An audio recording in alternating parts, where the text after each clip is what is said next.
Hey everyone, it's your girl Charnel. Welcome back to my channel. Today I am recording another day in the life video of a therapist and I'm excited. It's been a while since I recorded one of these. However, I do have quite a few admin tasks to get done today. If you've seen my previous videos, then you know that I am currently on maternity leave, so we are not necessarily going through things such as like documentation, anything related to like client stuff that I have to do. If you are interested in that, you can watch my previous day in the life videos. I have a whole bunch of them. Today it's just admin and pretty much managing my group practice. Given that I'm on maternity leave, I haven't seen clients for the past 6 months, and I honestly have just taken a complete step back. So I'm trying to work my way back into this space. I've noticed that there's a trend of the uptake in new clients coming into my practice. That trend is declining, and so I do want to focus a bit more on marketing. And I'm just dedicating pretty much a couple hours out of the week to do so. Again, I'm on maternity leave. My mind is not fully as focused on my practice as it once was. Energy has shifted being a new mom, and I'm okay with that. The space I'm in right now, that's the season that I'm in, and I'm completely okay regardless of the consequences that come from the shift that I've recently taken. Might even be able to tell that I'm a new mom because these nails have not been done in a while. My son has stopped taking the bottle, so it's just exclusively breastfeeding from the boobs now. Can't leave him too long, and he's unpredictable in terms of like when he wants to eat. There's like a pattern, but it really just depends on the day and how much he takes. But anyways, I digress. The first thing that we got to get done today, I have a meeting with my admin. Since I have been off for the past 6 months, I've only seen her about, this is going to be my third time. We have quite a few things to check in, so the meeting might be a while, which is completely fine. I look forward to seeing her. We have really great rapport. She's been with me for the past 1.5 years, going on 2 years this summer, so that's always good. I know I've had a bit of turnover with admin when I first started. So far, having my practice 2.5 years, I think it's been. I've had her with us for about 1.5 years, going on to 2 years, as I just mentioned, and she's actually my third admin, client care coordinator, that's stuck around, and we just really get each other. So I'm very happy that I had this admin. She's really been running things while I've been on maternity leave as well. And so yeah, I'm gonna hop into that meeting and then we'll go through all the stuff that I gotta get done today. I forwarded 20 on December 27th.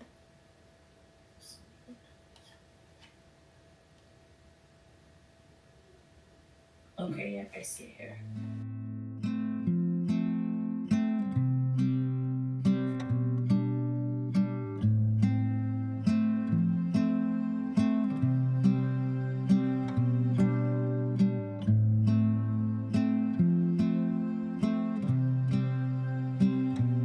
Oh my gosh, that meeting took way longer than I anticipated. It was 2.5 hours, but we've got quite a bit done.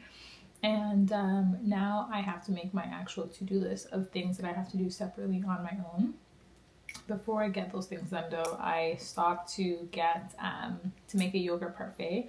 I absolutely love this glass. I first seen these when I went out to a restaurant with my husband downtown. And then I instantly purchased them on Amazon. I will include the link to these in my description box below if you guys want to check them out. They have like taller glasses, short ones, and like ones with handles, super cute. But anyways, I have to create a to-do list of the other things that I have to get done today. I do have to tidy up my office. As y'all can tell, I now have like a Peloton bike in the back. That is something that I got for myself as a new mom. It is hard for me to leave to go work out at the gym, so I decided, you know what, we're just going to really create the gym here. Let's get a bike, let's do something new hobby. So that is in my office now. What else do I have to do? I will think about it and again take you along. Instead of just kind of talking you through everything, I will take you along the things that I got to get done. So let me create my to-do list and then we'll take it from there.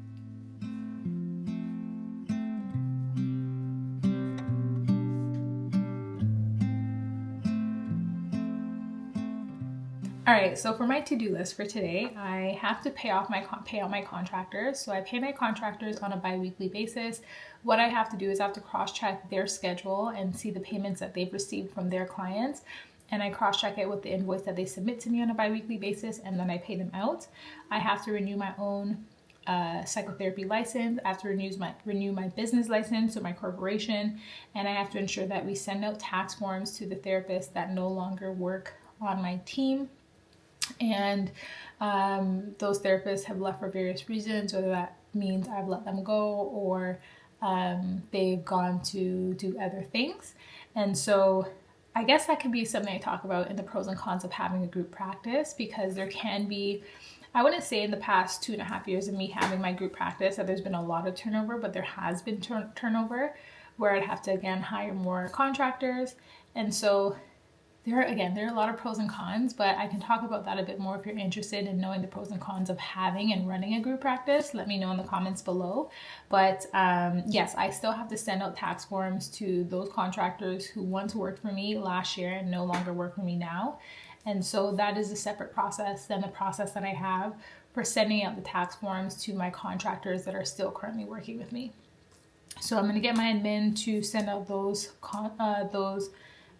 tax forms to those previous contractors that I've had. And that's pretty much it that I have to do today for therapy related stuff.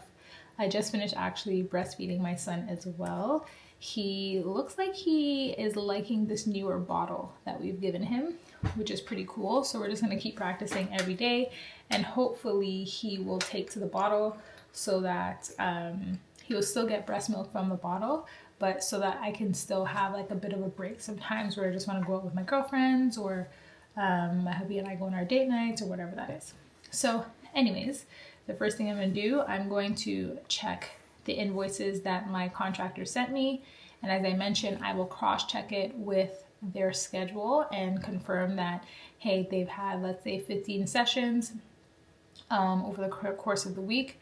And then for that week, I would pay them out. And so one thing that's important, if you are having a group practice, it's important to have in your contract that you don't pay out your contractors until you get paid by the clients that they see. Because if you're paying out contractors and the clients are not actually paying, then you can be going into the negatives, and that is not helpful for you or a successful way to run your actual practice.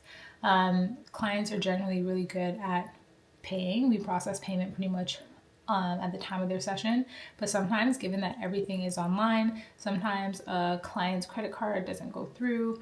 There are just certain things that come up, and we try to prevent that by, like, my admin, for example, she will just double check to see if anyone's credit card needs to be updated. It notifies us on our operating system that we use if a credit card is going to expire soon, and so then she would preemptively reach out to them to let them know, hey, we need to update your credit card on file, and complete that process so there's no issues that we run into. So anyways, let me get that done. I'm going to pull up my management system right now and pull up one of my therapist invoices to see what I need to pay them out, and then I'm going to cross-check it and that'll be done. So this really takes like a few minutes. It's not that long. And yeah, the only time that I would respond to a contractor and let them know, hey, like, this needs to be updated if there's a mistake on it. There's certain things that I ask for them to document on their invoice, or that they might want to document on their invoice for me to know, or for them to just have for their own records. And then we both have a copy of their invoice. They keep one for themselves and I keep one for myself. Also, let me know if you guys like to see B-rolls of me actually working on the computer. The reason why I don't record that many day in the life of therapist videos anymore is because a lot of my stuff is on the computer. And so I can't show you also, because a lot of things are confidential, I can't show you everything that I'm doing. And so I find it a bit hard to like navigate how am I going to create content where I'm not just talking at the camera, I'm actually showing you what I'm doing, but not breaching confidentiality. So obviously, the number one thing is that I'm not breaching confidentiality, and I have to work my way around it. But if you guys like to see those B-rolls of me like working on my computer, comment below and let me know as well, and I will continue to include those in my videos. Now that I've completed sending out payments to my contractors, that is something that is honestly the only thing that I've done for the past 6 months in my practice on a bi-weekly basis, is pay out my contractors. now that I am intentionally carving out more time to focus on my business a bit, I will be intentionally spending more time focusing on marketing. Based on the trends that I've been seeing in my practice since I've really taken a step back, I do need to work on marketing. And it's honestly very different. I think the approach that I have to take to marketing looks very different than the approach when I initially started my practice and when I initially started my group practice. Given times have changed, given that more people are requesting in-person therapy sessions and my practice is exclusively online, we have to be a bit more creative in terms of how we are going to go ahead and attract clients to our practice. So that will be my focus when I carve out some time on the weekends to just focus on marketing. And I'm at the point now where I like to outsource tasks. If I'm not an expert at it, I gotta outsource it. And so once I kind of figure out what route I want to go, I will be outsourcing this marketing aspect. Yes, okay. So outside of that, the next thing I'm going to do, I'm going to renew my therapy license. I have to do that every single year. That's going to take a bit of time. And then I also have to renew my corporation. Now, you don't have to incorporate your business. It really, there are various reasons why people choose to incorporate and why they choose not to incorporate. I suggest talking to an accountant about that so you can determine what's the best fit for you. But I have decided to incorporate my business. And so there are a few steps that I have to do to prove to my governing body that I have a corporation that is worth being renewed within as a therapy practice. And so one of those steps requires me to go through a government website and just pay essentially to get a document that says that my corporation is still in good standing and my corporation essentially has is registered. So it honestly just feels like such a money grab.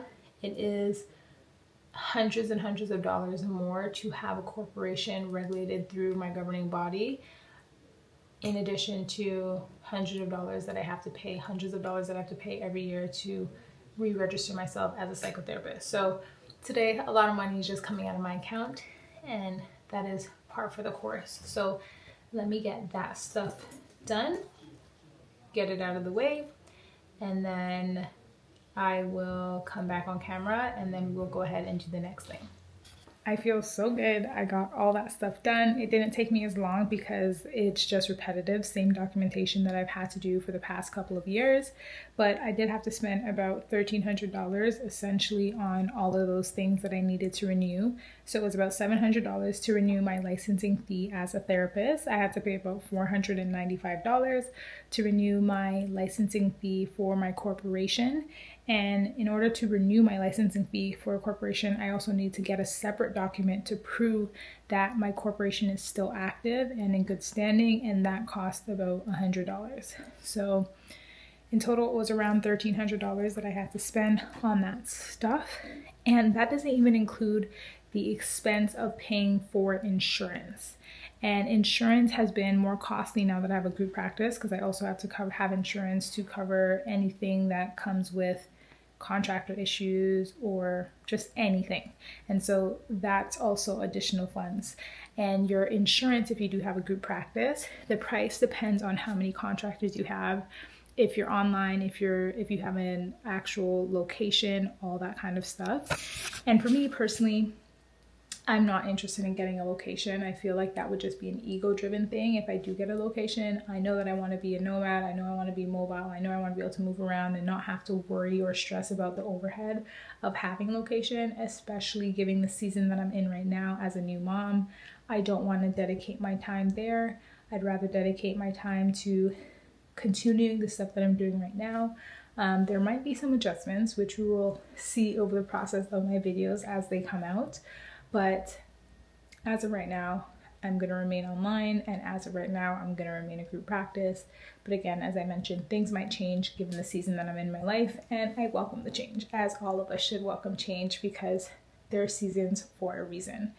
Now, something that I want to discuss, I don't know how your regulatory body allows you to renew your license, but we have to go through a series of questions to prove that we've done a certain amount of hours over the course of a certain amount of years. And so certain things that they ask about is your education, which is weird to me because they ask these questions the same they ask these questions every single year, and for me particularly, nothing has changed. But I guess if someone has upgraded their degree or done a new degree since they've been part of the regulatory body, then there's changes. But they ask about your education, they ask about your employment standing and how many hours that you've completed, and they also ask about professional conduct to know if you've had any legal issues or any of that kind of stuff, because with our regulatory body we do also have to update them if there has been any legal issue that has come up for us. And then they also ask if we need any accommodations, and of course if accommodations are needed in the future, you can just update them and let them know, and they will try to do their best to accommodate you as a regulatory body. Yeah, so that is pretty much it. I'm speaking fast because I feel like this video is going on very long and I'm just kind of like sitting and talking in different spaces in this office, but it's very different recording a day in the life video with my husband being home, with my baby taking naps throughout the time that I'm doing this work and I'm recording, and so I don't want to interrupt his naps. He's 3 months, going on to 4 months, so yeah, like he can be easily startled sometimes. So again, it's something that I'm trying to navigate in terms of how I'm going to record these day in the life videos, because I'm most likely going to do it on the weekends when my husband's home, where I don't necessarily have to be occupied with being the primary caregiver for my son. So we will see if you guys will like me to continue doing these videos where I'm just kind of like educating you on things that I have to do and you're okay with that and not necessarily seeing everything around my home and like all these kind of things. Then let me know, comment below, give this video a thumbs up, make sure to subscribe to see more content. I am also thinking about doing a series where, because I am a new mom and because I think being a mom has also shifted my perspective as a therapist, I feel like I want to introduce a series that will show more, like I'm not just going to be in my office, but it's going to be showing how I kind of rebrand myself, either as a therapist, because I'm thinking of shifting the communities that I choose to work with, or not necessarily the communities I choose to work with, I would say shifting the niche that I choose to focus on or prioritize or specialize in. And I also feel like my hobbies have to shift quite a bit. They have shifted a bit since being a mom as well. So I feel like I want to show how I rebrand myself or rediscover myself in this new season that I'm in. If you're interested in that series, comment below and let me know as well. And I think I'm going to wrap up the video here. Thanks for joining me in another video. I will see y'all in my next one. Bye.